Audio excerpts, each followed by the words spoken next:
Hello again, everyone, and welcome to another edition of This Week in the World of Football. This is episode number 299 for June 6th, 2023. I'm your host, Randy Snow. On this week's show, 13 NFL teams make Forbes' top 25 list of the most profitable sports franchises, and the Minnesota Vikings pay off their stadium while the Buffalo Bills break ground on theirs.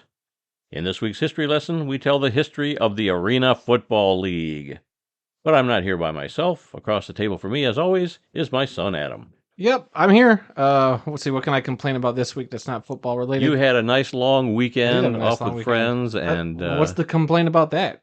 no, there's nothing to complain about. That's what I'm saying. You should be in a good mood. You had a big long weekend, missed a couple days work, and spent some time in the northern part of Michigan. So Yeah, I did. You had a good time. I did. Then I come home to try to get Tool tickets, and guess what? They're not coming anywhere near Michigan. Tool's my favorite band, by the way. Yeah, the closest they're getting is Milwaukee, Wisconsin, which I dub the Kalamazoo of Wisconsin. We've been there. It's pretty much like Kalamazoo. Well, maybe next year. No. We come to you each week from the World of Football Man Cave, located right here in the center of the football world, Kalamazoo, Michigan. We're here to promote the game of football in all its many forms, past, present, and future.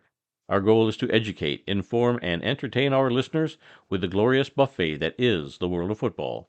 All this while keeping a close eye on the rich history of the game. Thanks for checking out our podcast. We'd love to get your feedback on one of our many platforms: Apple Podcasts, SoundCloud, Stitcher, TuneIn, Spotify, iHeartRadio, and Amazon Music. So you can simply ask your Alexa device to play the World of Football podcast. You can also find our podcast in its full audio form on our YouTube channel, which is youtube.com/@theworldoffootball, as well as other selected videos. So let's begin today's show with Adam and the World of Football scoreboard. That's right. We're lightening the load this week, everybody. We only have 19 games to talk about. Only 19, down from 20. To 20 from last week. So, yeah, we're going to start things off with the USFL. It was week 8 in the league, and we had a doubleheader on Saturday. The first game saw the Houston Gamblers defeat the Pittsburgh Maulers in a very close game, 20-19. Houston quarterback Kenji Bahar completed 11 passes for 146 yards and a touchdown, while running back Mark Thompson ran the ball 14 times for 98 yards and 2 touchdowns. Pittsburgh quarterback Troy Williams completed 20 passes for 214 yards, but was unable to get that ball into the end zone. But this is the first in what we're going to call the South giving the North a beating as the Gamblers defeated the Maulers. Then we're going to move on to the second game of the doubleheader Saturday. The Birmingham Stallions defeated the Philadelphia Stars 27-24. Birmingham quarterback Alex Magoo completed 24 passes for 333 yards and 3 touchdowns. Wow. That's a lot of threes. Yeah. While wide receiver Davian Davis caught 4 passes for 120 yards and a touchdown. Philadelphia quarterback, Case Cook has completed 20 passes for 265 yards and also threw 3 touchdowns. So both quarterbacks slinging it on Saturday. They came to play. Just close game, but Birmingham came out on top. Close games all around. Then on Sunday's doubleheader, we start with the Memphis Showboats defeating the New Jersey Generals 25-16. Memphis quarterback Cole Kelly completed 15 passes for 176 yards and no touchdowns, while running back Kareth White ran the ball 23 times for 102 yards and a touchdown. New Jersey quarterback Dakota Pruka, a guy we all are familiar with. Former CFL quarterback. Yep. Completed 14 passes for 128 yards and 2 touchdowns. He also ran the ball 6 times for another 76 yards and gives the Memphis Showboats, with that victory, their 5th straight win after starting 0-3. How about the Showboats? Yeah, they're coming on strong at the right time. Yep. And finally, the New Orleans Breakers defeated our Michigan Panthers 24-20, preventing a comeback. New Orleans quarterback McLeod Bethel Thompson completed 25 passes for 328 yards and 2 touchdowns, while wide receiver Johnny Dixon caught 9 passes for 136 yards and 2 touchdowns, while his partner in crime across the field from him, wide receiver Jonathan Adams, caught 8 passes for 117 yards. So they were putting on a wide receiver clinic against the Panthers defense. However, the previous week, week 7 offensive player of the week, Josh Love, quarterback for the Panthers, completed 22 passes this week for 221 yards and 2 touchdowns. But the Panthers, alas, their first road loss of the season, Yeah. but completes the South Division's dominance of the North Division this week. That's right, 4-0 against the North Yeah, this this week. this game between New Orleans and Michigan is the only one I really watched. I watched the whole thing. It was a good game. Michigan played well, just couldn't Too close little, it too late. couldn't close it out at the end.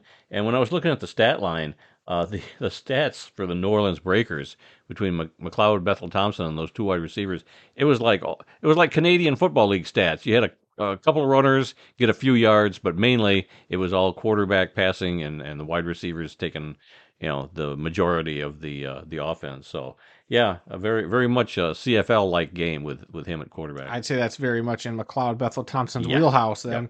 All right, and taking a look at the standings in the USFL real quick. Yeah, we talked about that. All four North teams dropping a game. So we go through right now. The Philadelphia Stars at the top of the North with a 4-4 record. Mhm. The Michigan Panthers in the second spot with a 3-5 record. And then the New Jersey Generals and Pittsburgh Maulers sit at the bottom of the North with 2-6 records. And then you go to the South, where none of those four teams in the North would even sniff The playoff placing a spot. top four spot in the South. Yeah. So in the South, number one team right now is the Birmingham Stallions at 6-2, and then kind of a three-way tie, but it looks like the Showboats would get the nod over them. But the Showboats, the New Orleans Breakers, and the Houston Gamblers all sit at 5-3, Hmm. and Everybody with a winning record. everybody with a winning record. And if that holds up, you know me, I'm going to complain that the four best teams didn't make it to the Right, playoffs. yeah. But we saw what happened in the XFL, where the Arlington Renegades made a run. Yep. That's not to say that any of those North teams couldn't make a run, but I just these spring leagues, why are we breaking them up into divisions like this? Why are we Well, putting it's lesser teams in playoffs? you like, just come you on, just have to do that. I mean, you only you got don't 8 have teams, to do anything. four teams in each. It just makes sense. It gives everybody a fair chance. Yeah, a couple of teams with some really good records may not make the playoffs, but you got to be fair to everybody, and I think this is the best way to do it right Yes, now. be fair to everybody. 5-3 Gamblers, who are the number 4 seed in their own division, which is a better record than the number 1 seed in the North Division. Hey, give them a participation A participation participation trophy. participation trophy. Yes. Yeah, okay.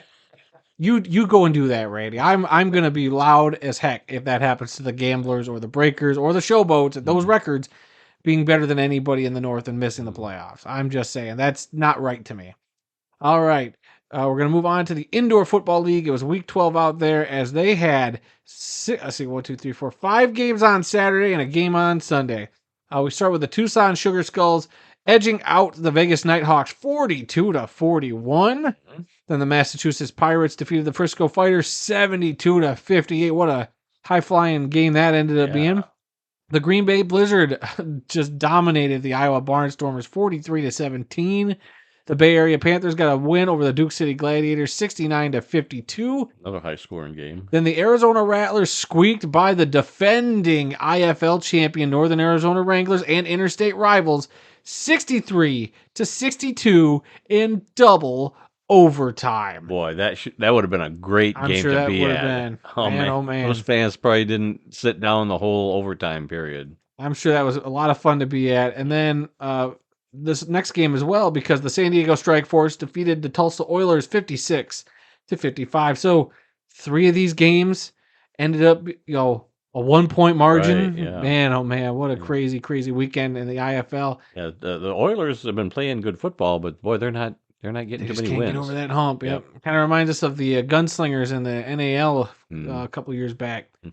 All right, and then on bye this week, the Quad City Steamwheelers and Sioux Falls storm in the IFL. Now we're going to throw it over to Randy, who's going to go through a few other leagues, starting with Champions Indoor Football Playoffs. Yes, the CIF playoffs. This was their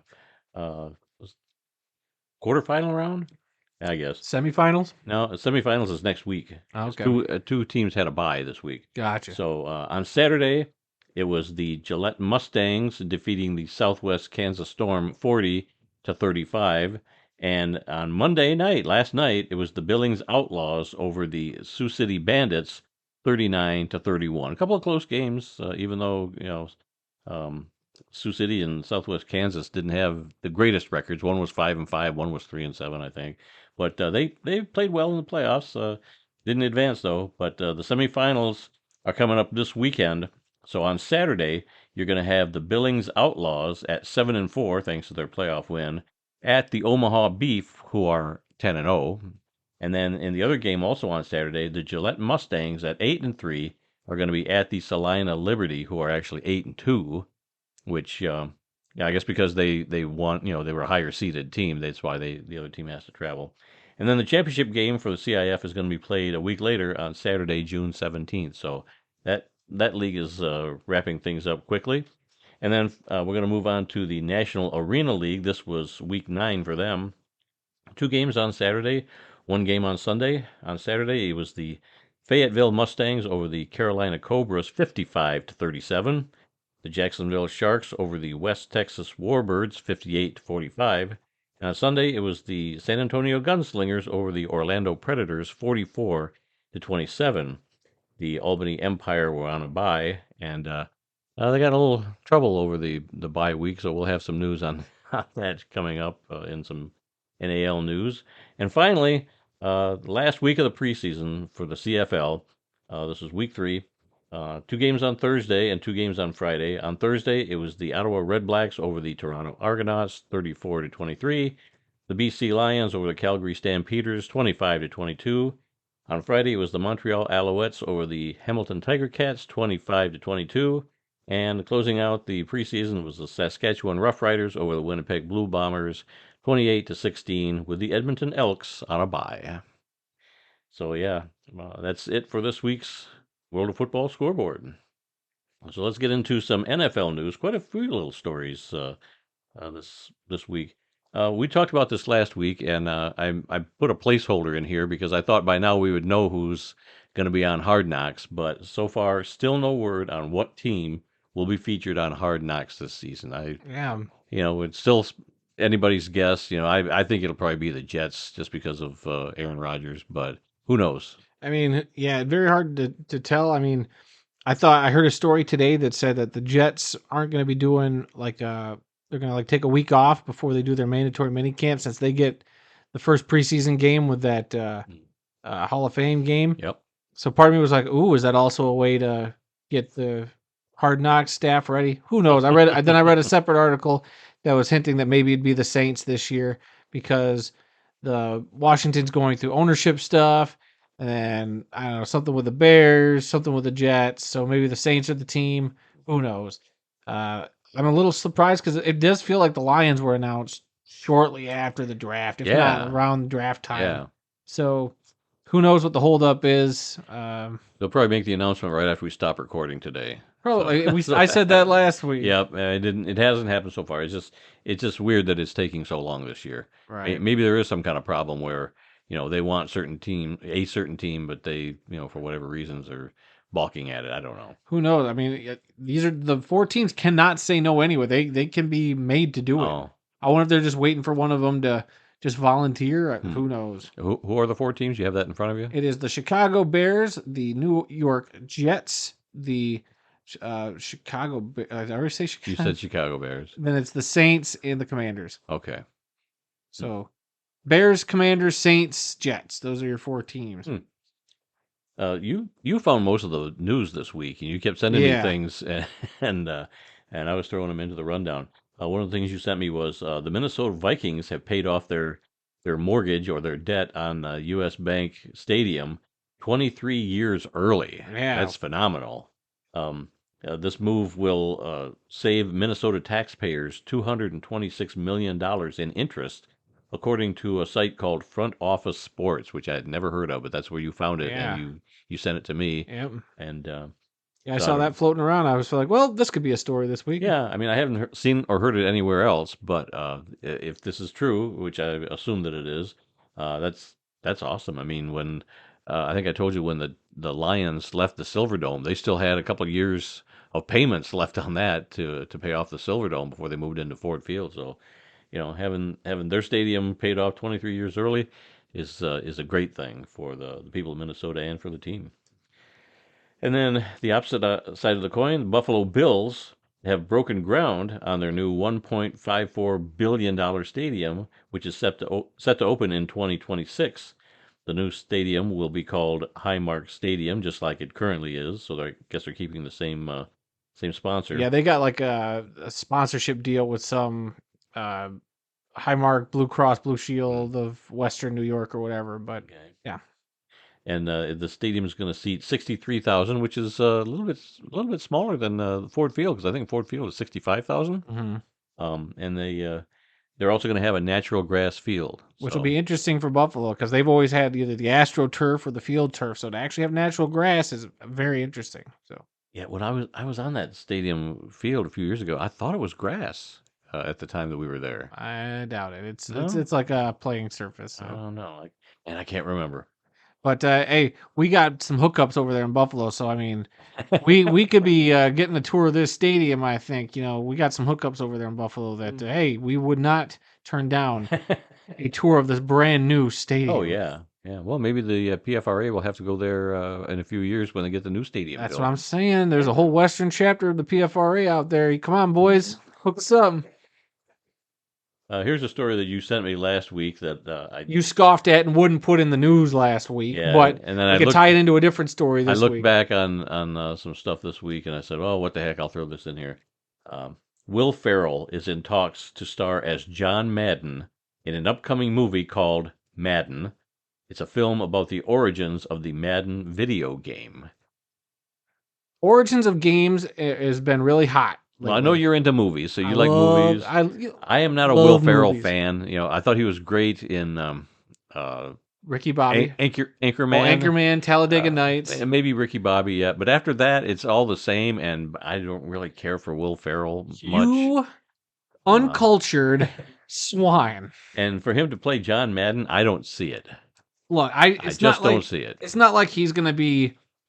I would assume not. If it's about the creation of the video game, I don't know how hands on he was. I would I like don't to think he think was. he'd be like in and out of the film. Like he's not going to be in it for every moment of the screen, screen time, but it'll more focus on some other characters, Mm. and he'll just be the John Madden character that pops in every every little while to be like, "That's a great idea," boom, stuff like that. But and I'm sure he could do a fine, he'll probably do a fine job. They might give him a little fat suit. Who knows? Well, the less Will Ferrell, the better for me. I mean, think. I would be interested in watching this movie from the standpoint of, yes, this is how the game came about, I mean, and this is how he was who involved would in have it. thought that a Tetris movie would have worked? Yeah. That was one of my favorite movies I I've love seen this year. Tetris. There's a movie coming out about the and I'm gonna look at you and your eyes are probably gonna glaze over with I don't know what he's talking about. A movie called Gran Turismo based on a video game. It's a racing video game Uh-huh. about a true story about a kid who won a contest playing that video game to drive real life. I think it's F1 racing cars. Oh. And it's utterly fascinating that this kid literally goes from a racing simulator to actually racing a real race car. And I believe the real life guy is the stunt driver in the movie. So I saw a preview for that. So these real life video game, to life movies is pretty fascinating, and this could be interesting. And they could, if they do a fun spin on it, like that Tetris movie. And for those of you who have not seen the Tetris movie, allow me, the movie guy on the podcast, to recommend that to you over on Apple TV Plus. Yeah, check out Adam's review of that movie on Oh. his Adam Snow Movie Show There you go. YouTube channel. Free plug, thank you. Yeah. But I think it's if they go to that vein and they make it special and unique, and I think they would. And if Will Ferrell he doesn't have to do a perfect John Madden impression. That's what I don't I think want. he does, and I don't think he can do it. Well, then they should have just gotten Frank Caliendo. That's exactly what I was going to say. But I don't think Frank Caliendo's got the chops to actually act. Will Ferrell at least I has think done he some does. dramatic performances to where I think he'll be fine. Well, yeah, he's done a lot of dramatic performances because I've not laughed at a lot of stuff he's Oh done. my god! Well, your sense of humor is broken anyway, so There's nothing wrong with my sense of humor. there's a lot wrong with it. Anyway, Yeah, okay, moving on from that story. Rumors are that Buffalo Bills quarterback Josh Allen could very well be this year's Madden 24 cover athlete. yep, that's been going around. There has been no official announcement, but I think Right. it's interesting that we already got a Buffalo Bills story in the news, and we already got this Madden movie in the works. And of course, every year the Madden video game is a big deal. But even though I think fans are starting to get fed up with the game, I think more people are now excited about the NCAA college game next year. Yeah. So this could be a make or break, just for the game itself. Could be make or break. a lot of people are complaining that it's just the same thing every year Hmm. with just a slap a different Well, athlete on it. yeah. But Josh Allen, not a bad choice. I saw No, I think he'd be. I think he makes you got sense. him. I mean, Joe Burrow could be a good choice. I'm sure there's other players that Patrick Mahomes. Patrick Mahomes, he's already been on it. Hmm. But I saw Robert Griffin III on Twitter suggest maybe putting DeMar Hamlin on the game. And they've kind of been doing this thing the last couple of years where they have like a special version of the game with a different athlete on it. So I don't know. We'll see. At Stafford, I wish. Super Bowl champion Matthew freaking Stafford. That was 2 years ago. He's yesterday's news. It's all about the hot up and coming quarterbacks now. True. That's true. So I don't know. I think it's fine. Josh Allen, good player. He'd probably deserve it. Okay. Another story: the Seattle Seahawks announced that they will be wearing their original uniforms during their Week 8 game against the Cleveland Browns on October 29th this season. I've always loved their old helmets, their old uniforms. I don't care for the current version. I've got right behind me. I've Yeah, I got see that. Yeah. an original CFL helmet with a silver helmet and the original eagle. I love those uniforms when they first came out. Yeah, I can't remember if they've ever done the throwback to that uniform since they No, I don't think they have. changed back in like 2000 Yeah, whatever. no, they've never worn that again, as far as I know. So it could have been, man, it's been 20 years since they've rocked that uniform. Yep. Yeah, that'll be cool. Yep, I will definitely want to watch that. That'll game. that'll look way better than their highlighter green Oh, uniforms yeah. that they wear every Yeah. once in a while. Yeah, I really don't care for that Seahawk blue that they've got. I don't mind it. I think the uniforms are meh. I don't mind the helmet. Yeah, the helmet's too I dark. think if the helmet went silver with the current logo, it'd probably be perfect. Yeah. But, Well, we'll see. A lot of things can happen over the next few Yeah. years. All right, and another story that came out, how Forbes magazine puts out these lists This all is the your time. favorite thing to do every year. It Either is. the Forbes or the other one where they unveil all the other team values or whatever. You do Yeah. this twice a year at least. Yeah. 13 NFL teams made Forbes' top 25 list of the most profitable sports franchises worldwide. All I have are the NFL teams. I don't have what the other ones, whether they're So you don't have any soccer. Major League Baseball. You don't No. have any NBA. No, you the don't article have... that I saw only listed the NFL ones. Oh, interesting. So, I might have, listed who the top. Not even European baseball team. football? Nope. I mean, all it had was the NFL teams, and that's what I've got here. Forbes looked at the operating income, which they listed as earnings before interest, taxes, depreciation, and amortization of sports teams from Major League Baseball, the NBA, the NFL, and the NHL, and soccer from over the past 3 years. Now, it doesn't say European soccer, but it did say worldwide franchises. But anyway, topping the list at number one is, of course, the Dallas Cowboys, like always, at $1.171 billion. Yeah, I guess not surprised. I mean, they keep claiming they're America's team, and this, Yeah. I won't say this goes to prove it, but man, they sell a lot of merch. But way behind in second place is the New England Patriots at $623 million. So that's a big gap between that's one half. and two. Yeah. That's Almost half $1 billion About half. that they're behind. For a losing team that hasn't won a Super Bowl in what, 20 years? The Cowboys? More than that, 30 years. Has it been 30 years? Man, yeah, something like that. But yeah, they're still popular. People, love the team and they're loved worldwide. I don't get it, but they are. And then for the next NFL team, you got to drop all the way down to number 6 with the Houston Texans, Which baffles me. at $3.56 million. 356 mil. I'm sorry, 356 million. There's no points here. It is a flat 356 mil. Yeah. Also over 300 million. Number 9, the New York Giants, and number 11, Los Angeles Rams. You get down to number 13, the Washington Commanders. They're at 290 million. In the $200 million range is also the Chicago Bears at number 15, Jacksonville Jaguars at number 17, Denver Broncos at number 19, number 20, the Miami Dolphins, 21, the New York Jets, 22, the Pittsburgh Steelers, and number 24, the Philadelphia Eagles. Any of those teams surprise you of being, that high on the list? You would think the Washington Commanders, with all the problems they've got. Texans surprised me. The Mhm. Commanders maybe not so much. They, despite their owner issues, they have a great fan base. Mhm. But the whole premise of this list is profit. Right. Is Right. How much money do they make every year by right. average? It's earning before taxes, depreciation, and amortization. So Yeah, and this is all just over the last 3 years. I mean, It it's just wasn't just 1 year, it was the last 3 yeah, the years. last 3 years. But still, I mean, the Texans have been nothing for 3 years. So that's why I'm Yeah. unless it's a state of Texas thing. Yep. I don't know. The Cowboys makes sense. Patriots, I guess, makes sense. That You shine from that dynasty is still there, yeah, despite even them though not amounting to anything the last 3 years. even though, what's his face? Thomas Brady. Yeah, even though he's not there anymore and they haven't really been winning too much, they're still up there. Right. I mean, the Giants, the New York Giants market have a great itself. history. The Los Giants and Angeles Jets on there. Rams, Yeah. the Bears have a great history. Jacksonville kind of surprised me a little bit. But they got a little more of that international flavor since they go play That's in London. that's true. That's true. And they Denver. got 2 games this year over there. Denver's still kind of it's another one of those franchises that, despite not really amounting to much the last few Right. years, they still have that Super Bowl shine from the last few years. The Dolphins, warm weather town, Mhm. they're a big brand. Steelers doesn't shock me. Eagles doesn't shock me. What does surprise me is that you don't see the Chiefs up there. I know Yeah. that. I mean, especially the last 3 years, they're between everything, they've grown into, I would say, a top 4 or 5 just Right. iconic NFL franchise right now. Like, super popular. You see Patrick Mahomes jerseys everywhere. You see Travis Kelce jerseys. You got just that color scheme. That team is super popular. There's not a reason to hate them other than the fact that if they beat your team, it's a likable team. But then you got like a team like the Cowboys at number 1 that nobody I know likes. Yeah.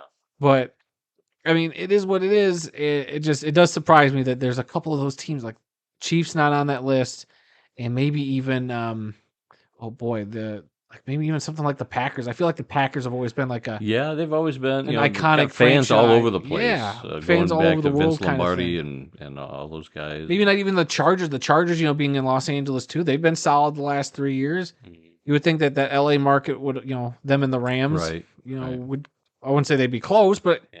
kind of like how the Jets are. Right, the Jets and Giants are both on the list. Yeah. You would think maybe the Rams and the Chargers Chargers would be. And I think the only other noticeable omission is the Las Vegas Raiders. You would think a team in Las Vegas, and the Raiders have Yeah. got fans all over the country too. Have they been there for 3 years?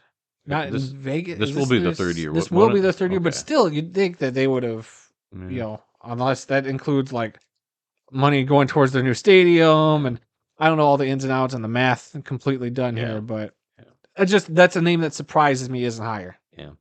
Speaking of the Chiefs, you didn't have this written down, but you were going to mention the Chiefs went to the White House Oh today. yeah, that was a news story we didn't put down. Oh yeah, the Chiefs went to the White House, and Patrick Mahomes had to stop Travis Kelce from making a speech at the president's podium. Why, was he afraid he was going to say something I have off no color? idea. I don't think they knew what he was going to say, but they're like, "We're going to put a stop to this right now, anyway." I just thought that was a fun little clip that went around. And Patrick Mahomes like caught. Oh nope, we are not letting this happen. I wonder if that was a planned gag or if that was. Hard to tell, but I'd have to see it again. I saw it in passing, and I watched the video, and pay it too did much look like attention to it. Travis Kelce was minding his own business, and realized the podium was open, and the president was distracted. So he's like, "Shoot, I'm going to take my shot." And Patrick was distracted long enough for him to get over there, and then he's like, "Oh nope, okay, yep, we're going to stop this." Like, he got a couple words out, but then Patrick went over. Was like, "Nope, we're not doing this." Okay, I think that's about it for the NFL news. NFL news. Unless the Hard Knock story breaks. I'm looking at Yeah. my phone furiously. Yeah. Apparently, on the Pat McAfee show, they had what is it? Ian Rappaport on there. They have him on all the time, and he, according to the tweet quote, it says, "I don't know who the Hard Knocks team is right now, but there's some higher ups with the Jets who, if they were on Hard Knocks, wouldn't be very upset." So I don't know what the holdup is, but they got to be getting close. They should be. Yeah, I'm sure we'll hear by They next announced week. the Lions like in March of last year. We're in June. Yeah. The show starts in August. Yeah. Yeah, they're what? HBO's got to get some notification here. 8 weeks away from the start of training camp. Yeah, they got to bug that whole facility, put the cameras in. Yeah. Shoot. We're going to skip down to CFL news. Oh, why are we skipping? Because normally I do NFL, then CFL, because they're the two big Oh, ones, and then I go to other leagues. So, well, then you should reorganize your script here, well, buddy. you're the one that rewrote this today. Yeah, Thank you very much. you're welcome. The CFL has partnered with Pro Football Focus. I didn't think this was too much of a big deal, but you think it will I be. think it's kind of a big deal. I mean, how many times as an NFL fan are you sitting there scrolling through Twitter? We all do it. Yeah. We're all guilty of it. We scroll through Twitter, hoop scrolling, if you will. I'm sure some of us. Yeah, we'll bring that one back. That's not even a deep cut, but yeah. Anyway, but every once in a while, the Pro Football Focus numbers of who's the best offensive tackle or who's been performing the best during the season, that's stuff they constantly update. That's the constant fuel for sports debate and for us as fans to justify, like, hey, see, my wide receiver is better than your wide receiver. Look at the Pro Football Focus grade he's getting based on all these stats. I think it's a tool that as fans is fun. You can't put as much stock in it as I think what the website and people try to. Like, oh, well, this guy is number 3 on the Pro Football Focus charts. Okay, like sometimes it's whatever, but I think it is a cool metric for measuring certain statistics unbiasedly to kind of clear some thing, like offensive, like what stats do we have for offensive tackle performance? I mean, you don't often hear that, but then or how they grade how offensive lines play. I think that sort of stuff is more fascinating than ranking quarterbacks. We can usually use our eyes for that test. But like in the CFL, there's a lot of guys we don't know about. Sure. And sure, we could see some great stats, but I think something like this could put spotlights on dudes, not just for the CFL teams, because I'm sure they could use this as a tool to, focus on guys they got on their roster. Like, oh, shoot, we didn't know that so-and-so was actually performing like this. Because how many of the CFL teams have mathematicians on staff, like some of the NFL, the guys out there doing the Moneyball stuff. But a tool like this, partnership like this, could be great for the CFL, not in just their own inner house stuff, but for American fans. Like we could be sitting here talking about, hey, did you see that McLeod Bethel Thompson Jr. the third was ranked number 2 on the Pro Football Focus long ball chart this week? I don't know what they. Is this site mainly for like fantasy football people? No, it's the way I look at it and read it. It is a lot of just they grade it performances and stats and kind of put all that stuff into like the number of snaps a dude plays as opposed to they got a bunch of different criteria. And I'm not going to sit here and tell you I'm an expert. I'm just giving you my basic when I look at it scrolling through Twitter. It's just they have their own metrics and they'll have like who's the best graded offensive tackle this week. And they'll be like, this week it was Penei Sewell for allowing this many, there's this many rush attempts on him. He stopped 9 out of 10 rush attempts on him or whatever. And they, aggregate, I'm sure, all that compared to other guys that week. And it's just it's more math. More math and nerd tools to explain, and compare players. I'm not a math person. I'm clearly I'm a bit of a nerd, but I don't know if these stats are for me. But I'm all for anything that's going to give the CFL more exposure in the United States. It's another tool. So yeah, and hard to say how that'll translate to people in the United States. I would assume if you're a casual fan and you follow Pro Football Focus already on Twitter, which a lot of us football fans do. If Pro Football Focus starts tweeting out Canadian Football League stuff, yeah, that's going to be great for the CFL. Yeah. People are going to see like who's this player, like who's this guy, what is this Montreal Alouettes? What are they? Aludis? I need to learn more. The Montreal Aludis? How do you say this word?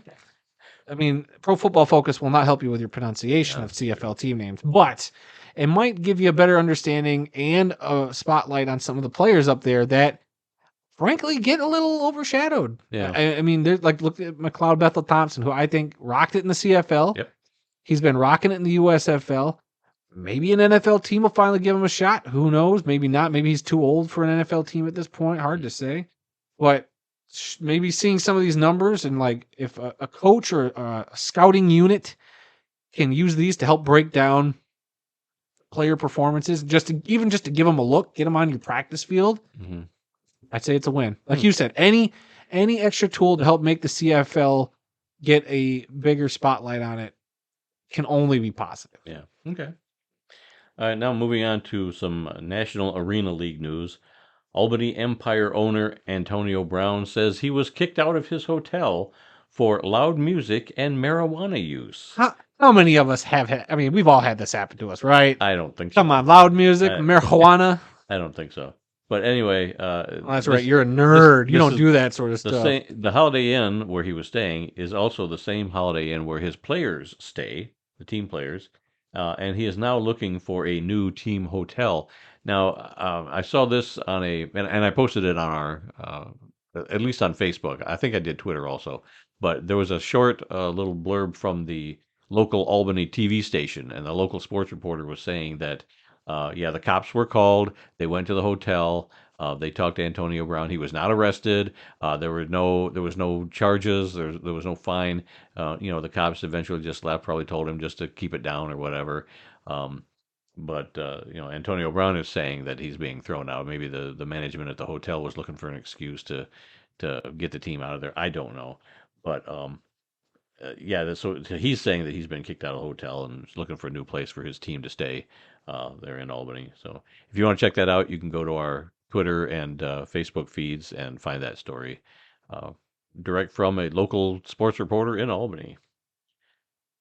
College news. We got actually a couple of college stories this week. LSU unveils new air-conditioned helmets. The helmets have a 5-hour battery life and will be worn during all practices and games this upcoming season. A company called Tiger Air created the Air Accelerator to help athletes, industrial workers, and military personnel stay cool. Now, I also posted a video, I think, on Facebook and Twitter of this. Also, they had several LSU players putting on the same helmet, passing it around to see how it worked. It looks like a normal helmet, and it was an LSU helmet, and it had Rydell on the front.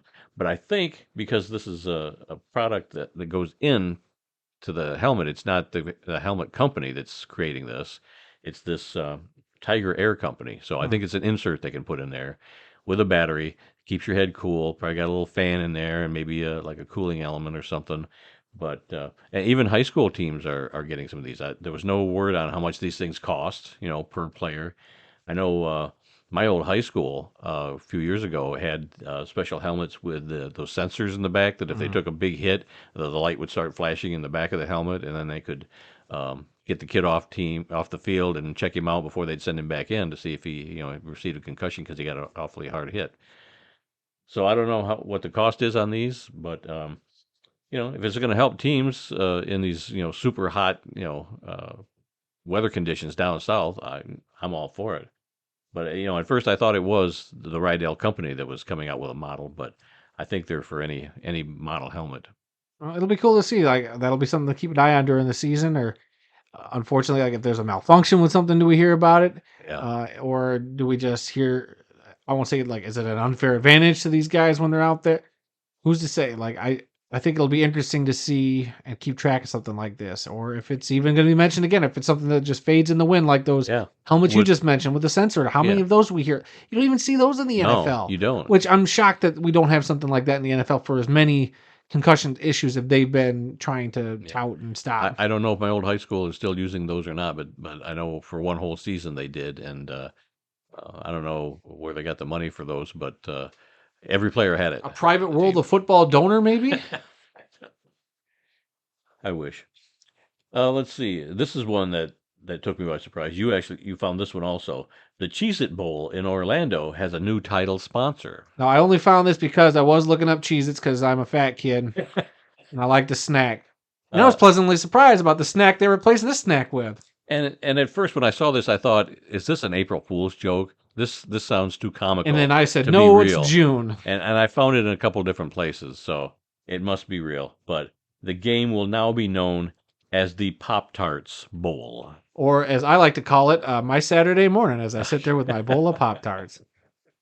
Well, it makes sense because they've got the Tony the Tiger Bowl, so that's another Kellogg's breakfast cereal. So, you got Pop-Tarts and Tony the Tiger out there in different bowl games.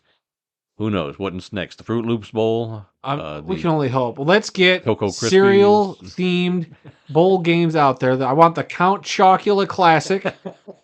We got to get the Tony the Tiger Oh, I need something that starts with a T. Touchdown. There you go. The touchdown bowl. The Tony the Tiger touchdown bowl. The Toucan Sam. Yes, we can bowl. What other? The Frankenberry football bonanza. What other? I'm trying to think of mascots. We got the Captain Crunch. Captain Crunch bowl. Get Captain Crunch out there. What other mascot? We got the Fruit Loop. No, we already did Toucan Sam. Loops. Man, I'm running out of cereal mascots. Yep. What else we got? We got the Leprechaun from Lucky Charms. The Grape Nuts Old People Bowl. There you go. Co-sponsored by Shady Green Retirement Center. That's right. Or something. Wasn't there a bowl game that was sponsored by a senior center down in Florida one year? If there wasn't, there should be now. I think there was. I can't remember what it was though. If somebody out there remembers, let me know. But yeah, it was like a retirement community sponsored a bowl game. The Boo Berry Bowl. I'm just sitting over here trying to think of more. Yeah, I know. I think what other mascots run that are to there? death. I don't think we have it. We could not have possibly run out of the Cookie Crisp. Whatever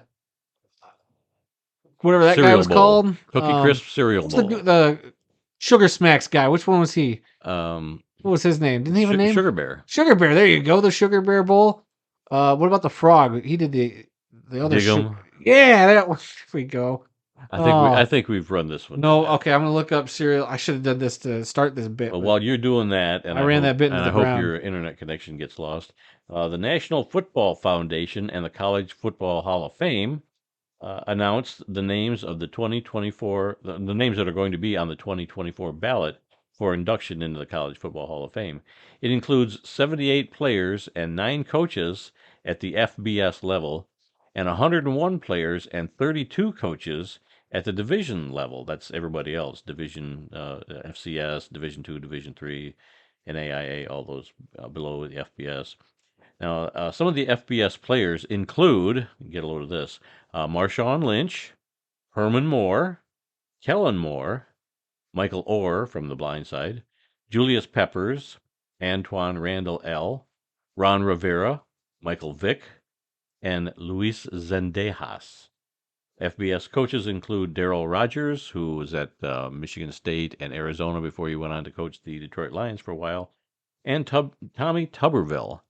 But yeah, I get an email thing from the National Football Foundation every so often, and they had the complete list, and they had a little bio of every player and every coach, all, what is this, well over a couple hundred coaches and players.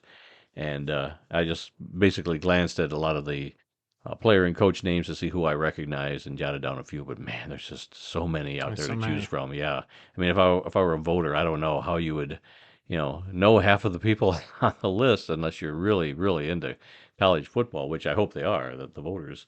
So you're actually giving credit where credit's due to a lot of these guys. But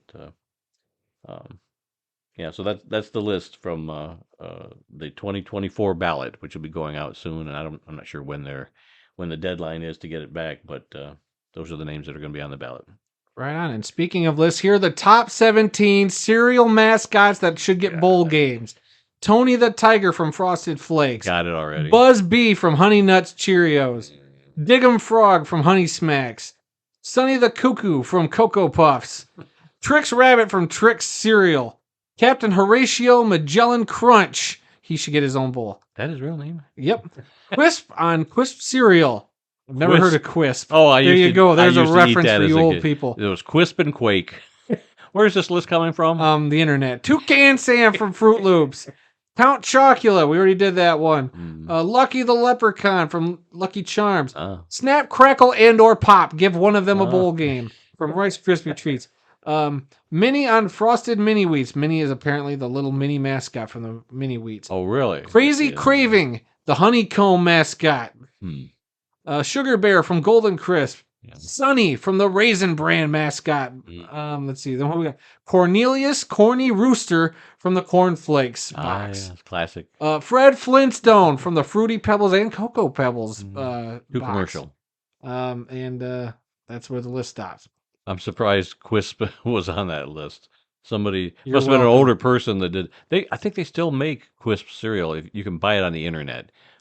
Some little company still actually creates it, but yeah, when I was a kid, Quisp and Quake were the two cereals. Something called Big Mix from Kellogg's. It looks like a weird moose. Never heard of it. Let's see, we already did Toucan Sam. Linus the Lionhearted from Crispy Critters. Is that one you're familiar with? Crispy Critters? Yep. Klondike Pete from Crunchy Nuggets. I don't know Never heard any of of that these. cereal. Oh, these are old looking cereal boxes. Here's your Quisp. Cookie Jarvis from Cookie Crisp back in the 1970s. Now that's something you should be familiar with. Captain Rick from Rissicles, some Kellogg cereal from the early 80s. They got HT the Robot from Hidden Treasure cereal, which was something I remember as a kid Hidden from Treasure, 1993. that's Yeah, it's kind of familiar. Yep. Waffalo Bill from Waffalo cereal. Waffle Bill. 1979. Oh, man. Please tell me you remember that one. No, I don't. E.T. from E.T. cereal, based on the movie. What do we got? Mr. T from Mr. T cereal? I don't know. I might get there. Lovable Truly from Alphabet cereal. I think we've. They don't make Cracko. alphabets anymore. Cracko from Corn Crackos from Post. Could go on. Yeah, don't. We've done enough here. We're gonna make this a 2-hour show just because of your cereal fetish over there. Whoa! Don't fetish shame me. All right. Our last news story. A new spring league is about to be born. Former USFL president Brian Woods is starting a brand new spring league called Prep Super League. This is going to be for top high school talent in 2024. It'll be a 6-week season, playing 11-on-11 football. The league will also allow players to profit from their name, image, and likeness. Very interesting idea. Very interesting concept. I don't know how that would work if players are committed to colleges, though. Like, Yeah, if you're trying to get top high school recruits, right. even for 6 weeks, like, wouldn't the colleges that these kids are going to? Well, they're probably saying the top recruits that didn't get picked up by a college already, which means they're not that good. I don't know. I mean, I like the idea of it, but man, I just don't know how this is going to work. Yeah, we've got enough spring leagues as it is. But do we have a high school spring league? No. Yeah, trying to milk every layer of. But they've got all those high school all-star games. All-star games, yeah, where they get to have. Are they getting paid for those though? I don't know. Yeah, so that name, image, and likeness that doesn't start till after they get out of high school, doesn't it? I have no idea. That's a lot of name and likeness is a weird thing that I'm not even 100% on top of. Yeah, but anyway. Hey, get paid, kids. I mean, shoot, if that's something, I just don't see the logistics of how, like, if you were a top recruit, we would have to have a scholarship somewhere, or at least teams looking at you. Why would you risk that? Right. Going to a big college and then like, well, I'm going to play 6 weeks in this other league. Is it just to help them get a leg up on playing in college? Is that what the spring game is for in college? I don't know. Don't know. I just thought it was fascinating that this guy, created the spring league, which is now the USFL. Right. And now he's going back at it like, well, time to come up with a new idea. Every couple of years, you think he's just sitting at home eating his cornflakes. I got it. I got a new idea that I'm cuckoo for Cocoa Puffs for. I'm Fruity Loop for this one. Only more cereal jokes. Give it a rest, son. Give it a rest. All right, we're going to move on to this week's birthdays. June 6th, guard, end, and center Al Nesser, born on this date in 1892? Yeah, I wrote Sail the Ocean Blue? I wrote 1982, but it's 1892. And he died in 1967 at the age of 74. He's one of the famous 6 Nesser brothers who played in the early days of the NFL. They all played for the Columbus Panhandles before the NFL was created. But once the NFL was created, Al went on to play for the Akron Pros, New York Giants, Cleveland Bulldogs, and Cleveland Indians between 1920 and 1931. He also had a son-in-law and 2 nephews that played in the NFL. So 6 brothers, a son-in-law, and 2 nephews from the same family all played in the NFL or, with the Columbus Panhandles before that. So very interesting. Chris Willis, I think, did a book about the Nesser brothers, and very interesting.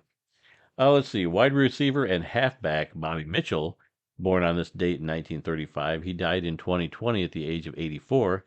Played his college football at Illinois. He was selected in the 7th round of the 1958 NFL Draft by the Cleveland Browns. He played 11 NFL seasons. He was with the Browns from 58 to 61 and was with the Washington Redskins from 62 to 68. He was inducted into the Pro Football Hall of Fame in 1983. And our last birthday from today is somebody we talked about just last week on the show. Wide receiver DeAndre Hopkins turns 31 years old today. Played his college football at Clemson. Was selected with the 27th overall pick in the 2013 NFL Draft by the Houston Texans. He's played 10 NFL seasons so far.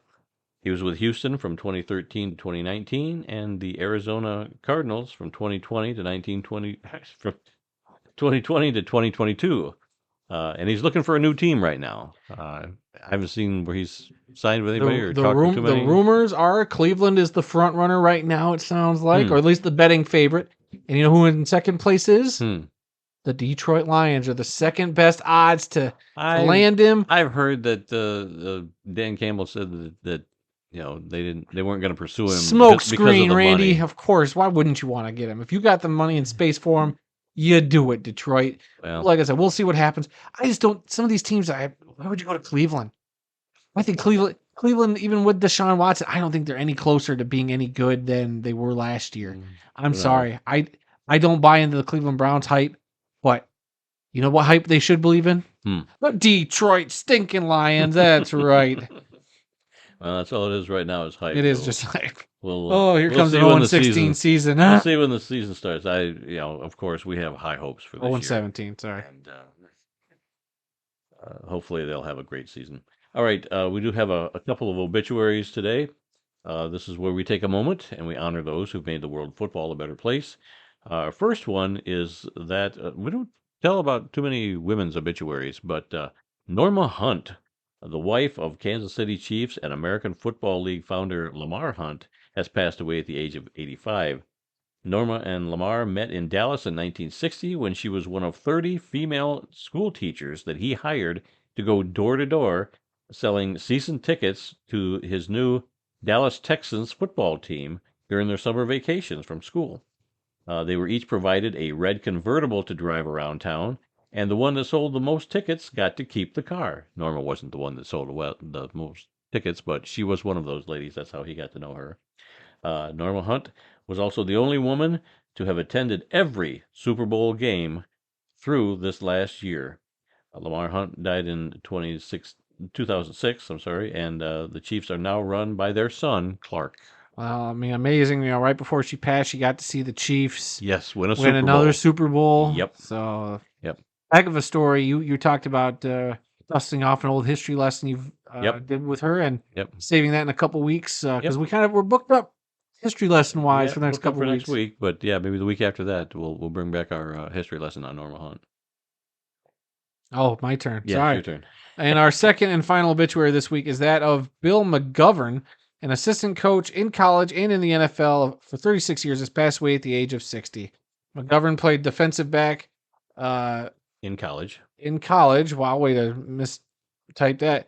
At Holy Cross. He then went into coaching. He started out at Holy Cross in 1986, and he also spent time coaching at the University of Massachusetts, Boston College, and Pittsburgh before moving on to the NFL in 2013. There, he was an assistant coach with the Philadelphia Eagles, New York Giants, and Chicago Bears.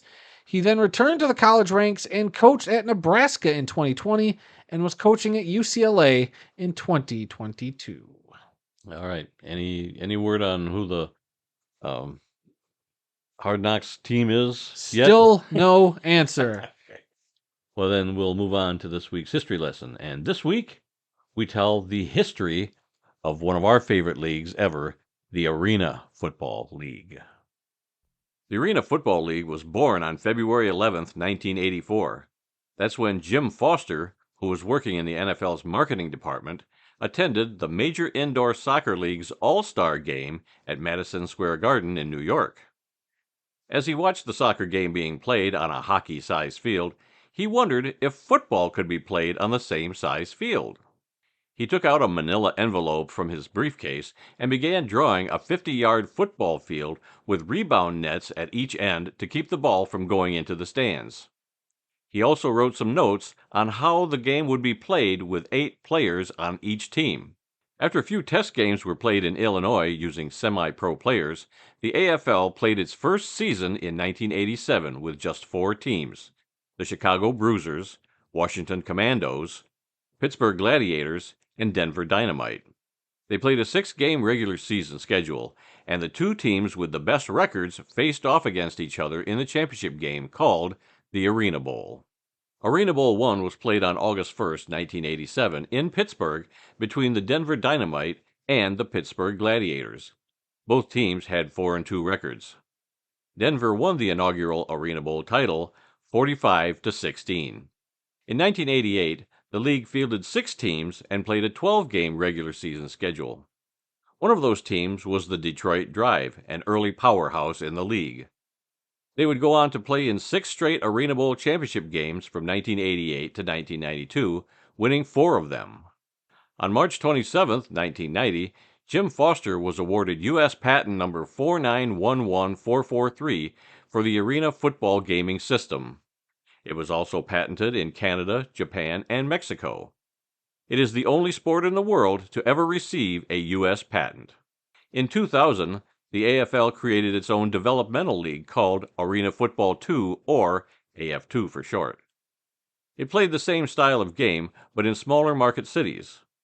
It started out with 15 teams in 2000 and ballooned up to 34 teams in 2002. Over the years, many teams from across the country came and went in the AFL.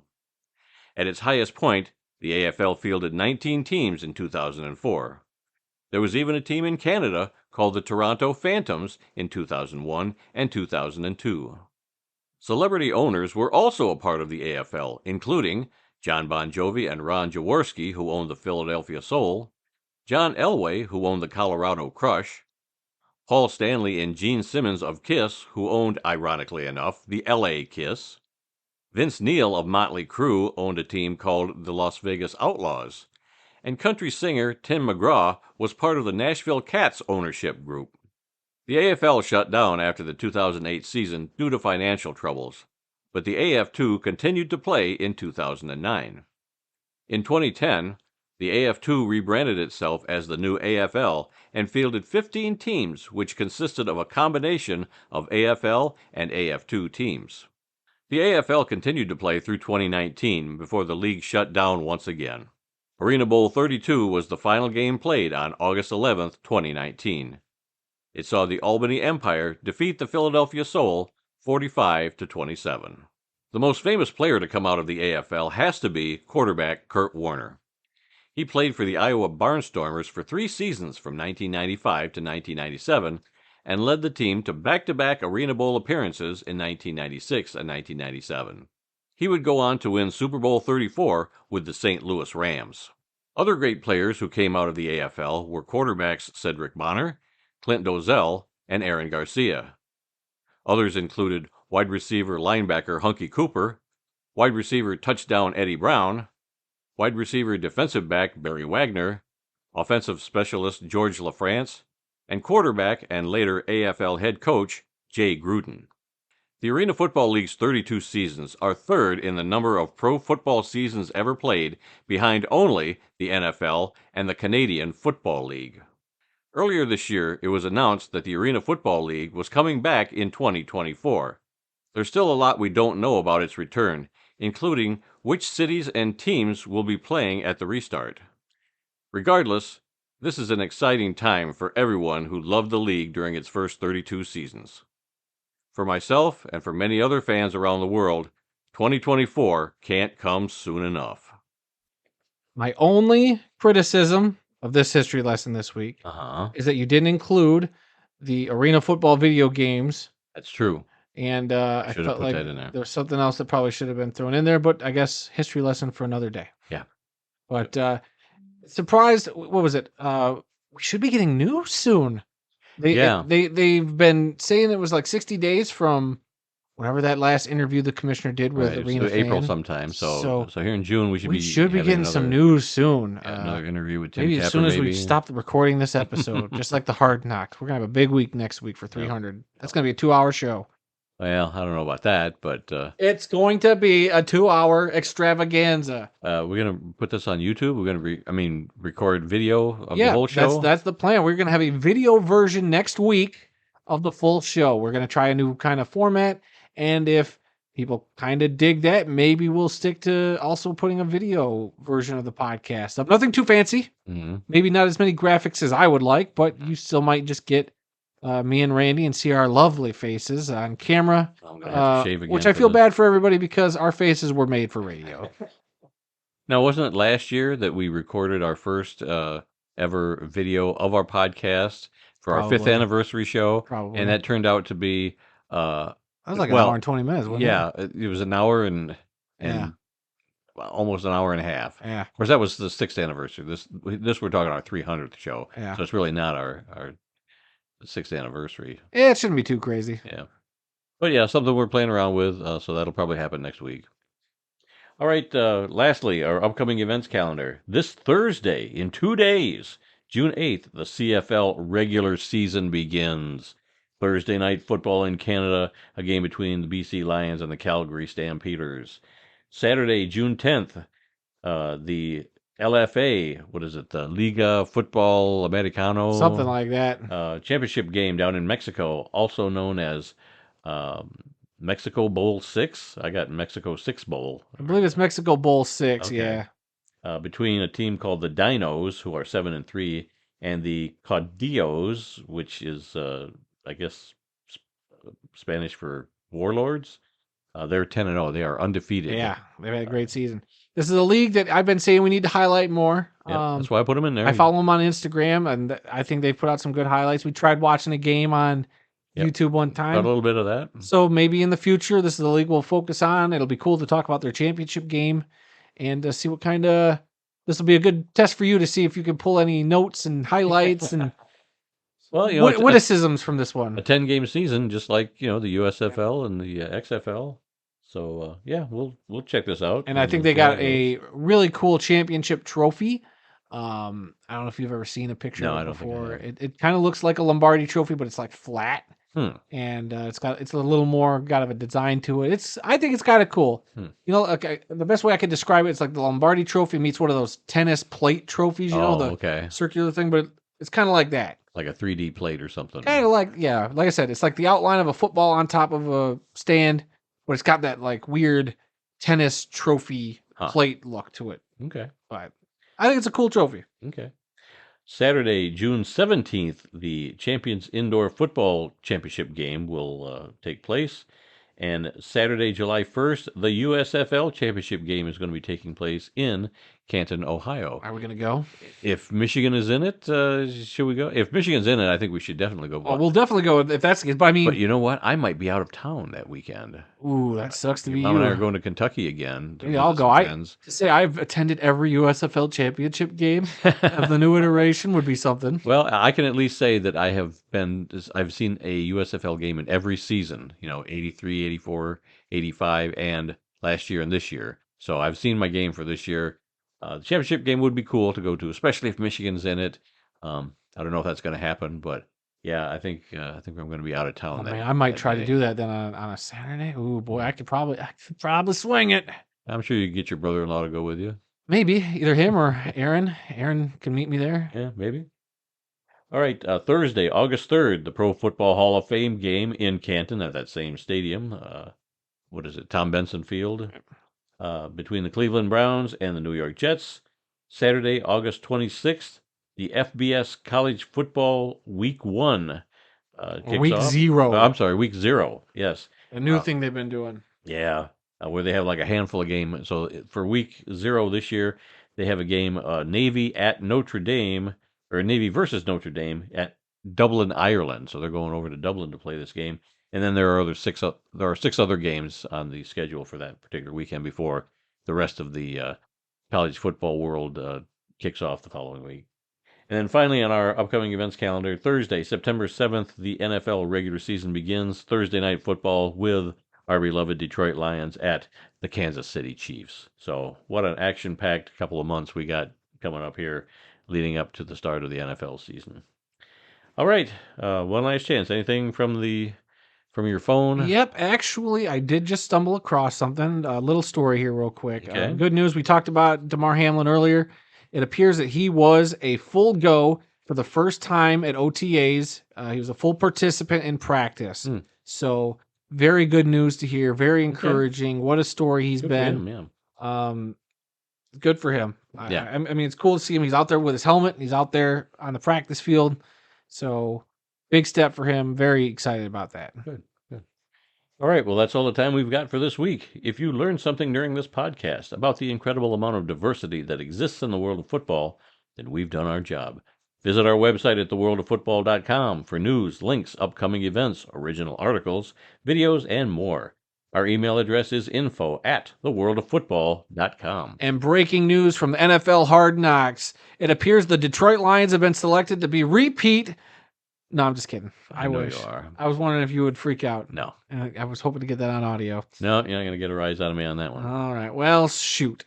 Anyway, I'm Adam Snow, and if you like the world of football, go over to our Facebook page. That's facebook.com/the world of football Kalamazoo, or TWOF Kalamazoo for short. You can also follow us on Twitter. What are you laughing about over there? You are messing this up big time. Yep. Stick to the script. Don't ad lib. You know what? Go ahead and follow our Twitter account. That address is @TWOF Kalamazoo. Episodes of this podcast are new every Tuesday and are available on SoundCloud, Stitcher, Apple Podcasts, Spotify, TuneIn, Amazon Music, and iHeartRadio. But back to those Amazon Music devices, you can also ask that thing to play the World of Football podcast to hear us in your wonderful ear holes.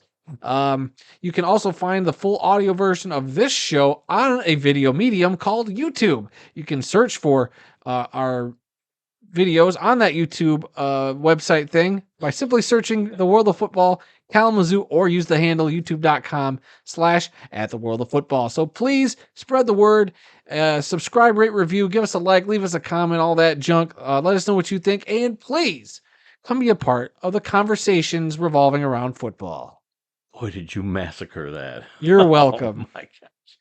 And remember, that folks, was just for you. Yeah, some people may love football more than we do, if you can believe that, but nobody, and I mean nobody, loves more football than the two of us sitting across the table from each other today. Until next time, when we'll try and do a better job. I'm Randy Snow. And I'm Adam Snow. You're welcome. And we'll see you next week. Oh, no, I was just reading your name. Yeah. And we'll see you all next week. 300 episodes next week. We didn't give that enough fanfare. What are we doing? Tune in and find out. Oh, man. I have no idea.